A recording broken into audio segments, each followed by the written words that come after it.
aujourd'hui, on va discuter. Coucou mes Dioro, vous allez bien? Moi c'est Eugénie, la fondatrice de la marque Dior le Confort qui fait des accessoires de cheveux faits main spécialement pour protéger les cheveux texturés. Et aujourd'hui, je vais vous raconter un souci que j'ai eu récemment avec une cliente. Voilà. Et je vais discuter en même temps que je fais les élastiques de chouchou. J'ai déjà coupé tous les élastiques. Je sais pas qu'est-ce qui m'arrive avec mon... Donc je prends ça, mes tissus que j'ai bien cousus. Ça c'est collection Saint-Valentin, Dior le Confort. D'ailleurs, joyeux Saint-Valentin. Donc voilà, je prends une élastique et ce petit attache élastique, je rentre. En fait, ça fait comme ça. Je rentre à l'intérieur et je fais comme ça. Voilà. Et donc récemment j'ai eu un souci avec un client parce que la cliente elle veut faire un retour. Elle m'écrit Eugénie, je veux faire un retour, voilà. J'ai demandé pourquoi, elle a expliqué sa raison et j'ai accepté son retour. Et maintenant donc je lui ai expliqué ma politique de retour. Je lui ai dit que le frais de retour c'est aux charges de client. Et ça quand même j'ai déjà écrit sur mon site lors de la création de mon site web. Franchement c'est très important. Si j'avais pas mis ça, je pense que j'aurais eu 2 problèmes à ce moment-là. Et donc, elle était déçue, elle a dit que comment ça se fait et tout ça. Et j'ai expliqué la raison.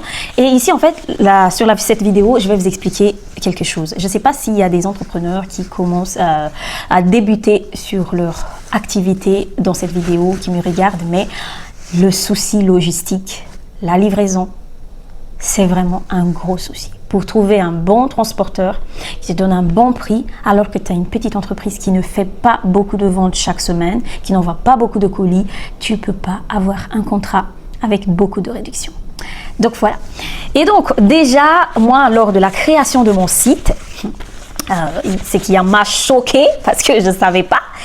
Parce qu'à chaque fois que je commande sur Zara, H&M et tout ça, la raison était petite. Peu importe où je commandais. Et quand je regardais le coût de livraison, j'étais sous le choc. J'ai dit comment ça se fait? Comment je vais faire ça?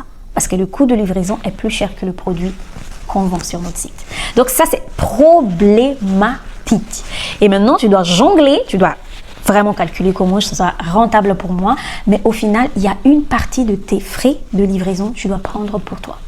Parce que si je mets, par exemple, moi, je mets le coût de livraison exact sur le site, moi-même, je n'achète pas. Donc, il faut te mettre à la place de la cliente. Si moi-même, ça va me démotiver à faire l'achat, ça veut dire que je dois quand même un peu réduire certains coûts.